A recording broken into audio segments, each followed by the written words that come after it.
The marketing has shifted for the upcoming Aquaman and the Lost Kingdom film after The Flash has completely collapsed at the box office. James Wan, the director of the upcoming Aquaman film, is now saying that the movie is a very standalone movie. And just to highlight how poorly The Flash has done, how much it has completely collapsed at the box office, let's take a look over here at the numbers real quick. Domestic box office after 3 weekends is still less than $100 million. International, 145. Only 244 million globally through 3 weekends. You can see here, huge drops from the first to the second weekend, 72%, 55 million to 15 million. And then even another massive drop in that third weekend from 15 to 5 million. This film is dead. No one went to go see it. No one is going to go see it. Absolutely horrible performance at the box office for Warner Brothers and DC.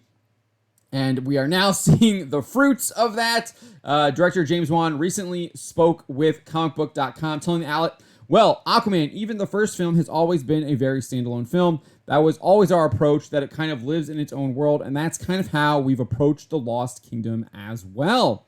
He then tried to hype up the film, saying, people love Jason Momoa, people love him playing this role, and people love the action visuals of this space and this world. And that's what we're doing. We're taking it to the next level, and we are still expanding. And just any fans of Aquaman, the character that love Black Manta, this is the next level, and I'm very excited to finally put out there, show them what they've been working on all these years, he added. So I think this is clearly trying to distance the movie from The Flash, Shazam! Fury of the Gods, and even Black Adam.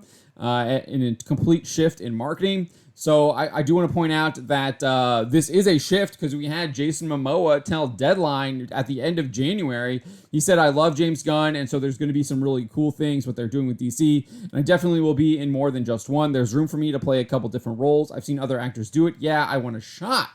He then said, I'll always be Aquaman to Variety.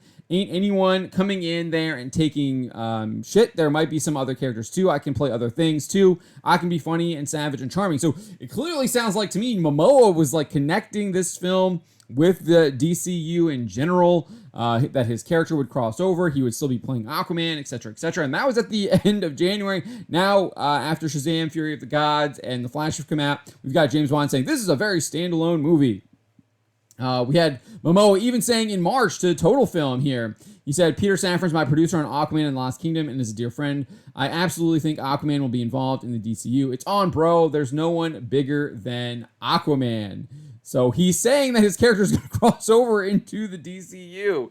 And now, though, James Wan is saying it is a standalone. We did have an interesting shift, I think, happen in May when Peter Safran maybe hinted that Jason Momoa might not be continuing on as Aquaman. He told Men's Health, I look forward to working with Jason for many years to come. I would be happy for it to be Arthur Curry's world, but when another opportunity came up, I'd find another great character for him to create. I do think maybe one of the biggest pieces of evidence is Wan's comments back when he told The Hollywood Reporter at the beginning of June.